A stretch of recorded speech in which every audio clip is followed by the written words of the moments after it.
Olá, quarto ano, boa tarde a todas e todos, tudo bem com vocês? Vamos voltar, começar mais uma aulinha hoje. Estamos aí na nossa 15ª semana e hoje vamos começar um novo capítulo do nosso livro didático, dos nossos estudos. Hoje vamos começar o capítulo 8, Rumo a Terras Distantes. Vamos começar a falar de um período da história chamado de Grandes Navegações, um período muito importante, de muito descobrimento, tá? Então, pessoal, sejam bem-vindos, espero que gostem. Qualquer coisa, estou à disposição de vocês para responder dúvidas, tá bom? Então, olha só, vamos colocar essa imagem de fundo aqui, deixa eu pegar ela, cadê? Aí. Olha só, entre o século XV e XVI, países europeus, especialmente Portugal, Espanha, eles realizaram grandes navegações por mares até então desconhecidos. E viajar por caminhos desconhecidos e inexplorados era algo muito perigoso, era algo muito arriscado. Pensem aí, fechem os olhos e imaginem vocês tendo que entrar num barco sem grande segurança, sem muitos recursos tecnológicos, sem muita tecnologia, e você ter que navegar por locais onde antes ninguém havia navegado. Deve ser difícil, né? E imagina navegar, ir por lugares onde ninguém jamais esteve, E sem saber justamente o que você iria encontrar, tá? E foi num contexto como esse que nós vamos estudar também, numa dessas viagens que os portugueses eles chegaram no território brasileiro, nesse período chamado aí de Grandes Navegações. Pensem comigo aí. Na Idade Média, não se conhecia o mundo como a gente conhece hoje. Inclusive, imaginava-se que a Terra era plana. Por isso eu coloquei essa imagem aqui para vocês. Achava-se que a Terra era plana e não com um formato parecido com algo redondo, que nós temos hoje. Então, durante vários séculos, diversas histórias foram contadas na Europa, sobre os perigos que envolviam o oceano, o mar. As viagens marítimas tinham muitos perigos. Por quê? Como acreditava-se que a Terra era plana, eles imaginavam que após a linha do horizonte, após o que você conseguia ver com seus olhos, se você tivesse com a embarcação ali, navegando ali, haveria um abismo no qual os navios aqui iriam cair. Então imaginava que você conseguia ver, só o que você conseguia ver era o limite, e como a Terra era plana, imaginava-se, então cairia-se em um abismo eterno aí, tá? E então imagina, e também eles pensavam que muitas crenças tinham que no alto mar existiam monstros marinhos, dragões, essas coisas que poderiam afundar a sua embarcação, esse tipo de coisa, porque não se tinha o conhecimento do mundo como nós temos hoje, E como era muito comum os barcos afundarem, a navegação no oceano ela não era estimulada, As pessoas não eram incentivadas a navegar em oceanos, A não ser navegar próximo à costa, no mar ali, bem pertinho da praia, não navegar em alto mar, lá no meio do oceano, tá? Porque imaginava-se aí, que viajar em mar aberto, no meio do oceano, em áreas muito distantes da costa, das costas, as embarcações elas poderiam, igual eu falei, você cair em um abismo ou enfrentar inúmeros perigos que existiam dentro do oceano. E essas crenças elas eram alimentadas por várias lendas, né, de que as águas do mar, né, no meio do oceano, elas começavam a ferver, elas eram fervescentes, né, que existiam monstros marinhos e que esses monstros marinhos eram gigantescos, que poderiam devorar as embarcações. Tanto que o Oceano Atlântico, né, o oceano que banha o Brasil aqui, por exemplo, ele era conhecido como Mar Tenebroso. Né? Então, durante muitos anos, muitos séculos, né, as pessoas acreditavam nesse tipo de história, tá? E elas mantiveram-se vivas em muitos lugares lá da Europa. E aos poucos, com este período que eu falei com você, chamado de grandes navegações, que nós vamos estudar logo logo, né, um pouquinho mais a fundo, né, que essas lendas sobre monstros, sobre o medo do desconhecido, sobre as embarcações caírem em um abismo após a linha do horizonte, eles foram deixados de lado, eles foram esquecidos e as pessoas começaram a empreender grandes navegações pelo mundo para encontrar novas riquezas, buscar novas rotas marítimas, comercializar com novos locais no mundo, conquistar novos territórios, e aí deixou-se isso tudo de lado. Mas imagina, lá na Idade Média, quantos anos atrás, né, devia ser bem difícil, né? E eu com certeza acreditaria também. Hoje a gente pode pensar que é bobeira isso, né? Mas isso é porque a gente tem tecnologias, né? Hoje nós temos submarino que mostra para a gente como que é o fundo do mar. A gente tem satélite que mostra como é o planeta para a gente. Mas imagina no passado, que não tinha nada disso, e no passado onde ninguém tinha chegado em um determinado lugar ainda. Muitas lendas eram criadas nesse contexto, né? Devia ser, eu ia morrer de medo, né? Esses navegadores, eles foram corajosos, tá? Então, pessoal, neste contexto que eu estou explicando para vocês, vou até passar essa imagem aqui. Os portugueses, né? Aqui, ó, Portugalzinho aqui, ó. Eles atravessaram o Oceano Atlântico e chegaram à América milhares de anos após a vinda dos primeiros grupos de seres humanos a essas terras que você já conhece. Então, olha só, milhares de anos depois da vinda dos primeiros seres humanos para a América, que já vimos, né, como que eles vieram, como que eles chegaram aqui, os portugueses chegaram aqui. Né, e eles chegaram aqui atravessando o Oceano Atlântico com as embarcações. Nós já vamos ver logo, logo sobre isso. Né? Além dos portugueses, né, muitos outros europeus na época, né, de outras nacionalidades, fizeram viagens marítimas também. Tá? Navegando aí por águas desconhecidas, eles corriam diversos riscos, apesar de não existir, igual eu falei com vocês, os monstros marinhos e os abismos no qual as navegações caíam. Nós tínhamos aí muitos problemas, né? Nós tínhamos aí vários perigos com a embarcação, das pessoas morrerem por alguma doença no barco, morrer de fome, morrer de sede, tá? Se perder e não conseguir voltar mais. Tá? Então, nós tínhamos outros problemas que não relacionados a lendas. Então, os portugueses eles chegaram ao atual território brasileiro aqui, né, em 1500. Isso aí você já deve ter escutado, né, essa história. E nessa época, o desejo de encontrar novas riquezas levou os navegadores de diversos países da Europa, né, a se aventurar nos mares em busca de territórios desconhecidos. Então percebam que as grandes navegações, as navegações em mar aberto, em navegações em outros mares, né, ela ocorreu em busca o quê? Os navegadores, os países buscavam novos territórios para encontrar novas riquezas.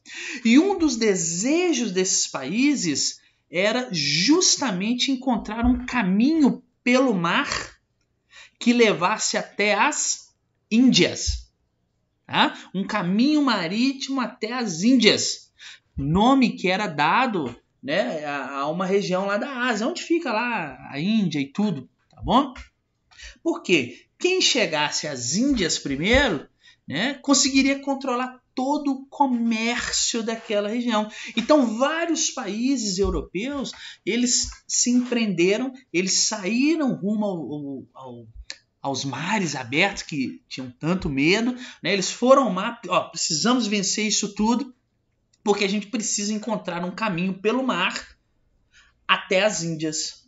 Tá? E quem chegasse às Índias primeiro conseguiria controlar o comércio, principalmente de um item chamado especiarias. Tá? As especiarias eram temperos que existiam nas Índias que eram muito valorizados na época. Imagina você comer sem tempero. Né? Então isso era muito valorizado na Europa. E você conseguir chegar até as Índias e controlar o comércio das especiarias, canela, cravo da Índia, gengibre, noz moscada, pimenta do reino. Isso são exemplos, né, que eu estou falando com vocês de especiarias que eles buscavam, chegar até as Índias e controlar esse comércio. Né? Eram temperos muito valorizados na Europa. E as especiarias, elas eram utilizadas na culinária. Algumas especiarias, né, que eu falei com vocês que não estão diretamente relacionadas a tempero, elas eram utilizadas como medicamentos. Então, olha a importância de se conseguir chegar até as Índias pelo mar, né, com navios, tá? E por serem aí muito raras, né? Eu até vou colocar aqui uma imagem para vocês verem aqui, que legal, olha que legal, né? Algumas especiarias aí, e elas por serem raras, né? E virem de um lugar muito distante, que era as Índias, muito distante da Europa. Percebam aqui, olha, nesse mapa aqui, a Europa está aqui, ó, principalmente Portugal e Espanha. Antes eles navegavam somente aqui, ó, em mar fechado. Né? Navegar por um grande oceano como o Oceano Atlântico aqui era algo que causava muito medo, né? Igual eu falei com vocês. Só que eles queriam chegar até essa região aqui, ó, das Índias, onde fica a Índia. Mas para isso eles teriam que contornar toda essa região aqui, passando pelo Oceano Atlântico, passando pelo Oceano Índico, até chegar aqui atrás das especiarias, né, num lugar muito distante. Tinha um preço muito elevado essas especiarias na Europa e, portanto, o comércio era muito lucrativo. Então, um país que conseguisse achar essa rota aqui primeiro, ele iria conseguir controlar todo esse comércio tão importante aí para os países, né, essas riquezas tão importantes. E, né, eu posso dizer, entre 1419 e 1521, então perceba esse período todo, os portugueses e os espanhóis, né, fizeram diversas viagens exploratórias pelo Oceano Atlântico aqui, ó. Então, Portugal e Espanha foram os dois países, né, principais que começaram o processo de exploração do Oceano Atlântico. E o governo desses países, o governo espanhol e o governo português, eles realizaram grande investimento, né? Eles deram muito dinheiro para o desenvolvimento das tecnologias náuticas, né? Das tecnologias para se navegar em alto mar. Tá? Por exemplo, em 1492, os espanhóis eles chegaram a um continente aqui, olha, nas Bahamas aqui, ó, chegaram a um continente que não conheciam e que depois ele passou a ser conhecido como América. Olha que legal. Os portugueses, por sua vez, os portugueses foram quem conseguiram, tá? Achar o caminho marítimo até as Índias em 1498. Então, olha, em 1492, os espanhóis chegaram, descobriram a América. Em 1498, os portugueses conseguiram aqui, ó, com Bartolomeu Dias, eles conseguiram vencer aqui, ó, o caminho das Índias, tá bom? E chegaram, né, em 1498. E 2 anos depois, de 1498, depois de 2 anos que eles descobriram aqui como passar o Cabo da Boa Esperança, que chamava Cabo das Tormentas, né, para chegar até as Índias. 2 anos depois saiu um rapazinho aqui chamado Pedro Álvares Cabral, falou: ó, você vai até lá nas Índias, tá? Mas você vai dar uma passada num lugar antes. Você vai dar uma passadinha no lugar antes, depois você vai para lá. E ele deu uma passadinha no lugar. Foi assim que ele chegou aonde? Em Porto Seguro, o Brasil. E depois ele foi até as Índias, né? Olha que legal. Então a expedição que partiu, né, de Lisboa com destino à Índia, lá na Ásia, né, que foi ser nas Índias aí, em 1500, foi comandada por Pedro Álvares Cabral, né? E a missão dele era qual? Retornar a Portugal com os navios cheios de especiarias, seda, marfim, outros artigos de luxo que tinha aqui na Índia. Mas antes ele deu uma passadinha aqui, parou, ficou um tempinho aqui, depois ele foi. Olha esse mapa que legal aqui mostrando as principais expedições aí de Portugal e Espanha. Até coloquei para vocês na matriz de vocês sobre isso. Muito legal, né? A gente perceber, a gente entender como que esses países desbravaram os vários locais aí do mundo e descobriram continentes, descobriram rotas, né, para a Índia, que era tão cobiçada. E o que eu quero que vocês percebam, eu coloquei essa bela imagem aí de uma caravela portuguesa, esse tipo de embarcação aí, é que Portugal foi o primeiro país europeu, olha só, a realizar as viagens pelo Oceano Atlântico, né? E ele tinha o objetivo, claro, de encontrar, de achar o caminho para Índias, tá? Para Índias ou para as Índias. Legal? Um dos motivos desse pioneirismo quer dizer ser o primeiro, tá? Então, um dos motivos para Portugal ser o primeiro a conseguir fazer isso, tá? Primeiro foi a posição geográfica do território deles. Olha aqui, ó. Deixa eu voltar aqui. Olha onde está Portugal, olha. Então, Portugal tinha uma posição, olha, legal. Por quê? Aqui já é o Oceano Atlântico. Então, essa posição aqui já permitia a eles o quê? Desbravar todo o Oceano Atlântico. Então, isso foi um fator fundamental para ajudar que Portugal conseguisse chegar primeiro, ele tivesse o pioneirismo. Segundo, porque os reis, né, portugueses, o governo português, ele investiu muito dinheiro, ele investiu muita grana em técnicas de navegação e no uso de instrumentos de navegação. Olha aqui uma bússola aqui, ó. A bússola que é utilizada, né, como um instrumento, né, para orientar a navegação, que ela vai dar os pontos cardeais, né, os pontos colaterais e subcolaterais. Acredito que vocês já tenham estudado isso também. E com o passar do tempo, né, novos conhecimentos foram sendo adquiridos, né, eles conseguiram adquirir conhecimentos de astronomia, cartografia, que é o quê? A ciência de criar mapas, olha que legal, da própria geografia, né? Eles foram desenvolvendo e cada vez que eles iam desenvolvendo mais essas técnicas, mais longe eles conseguiam chegar com as suas embarcações, tá? E eles conseguiram realizar inúmeras viagens por todo o mundo, tá? E esse conhecimento permitiu, então, que eles contornassem o litoral da África e chegassem às Índias, permitiu que eles chegassem 2 anos depois no litoral, né, do território brasileiro. E, como eu falei, outros países também tiveram, né, também se empreenderam, também fizeram parte dessas grandes navegações pelo mundo, né? Espanha, como eu disse, a França, a Inglaterra, a Holanda, tá?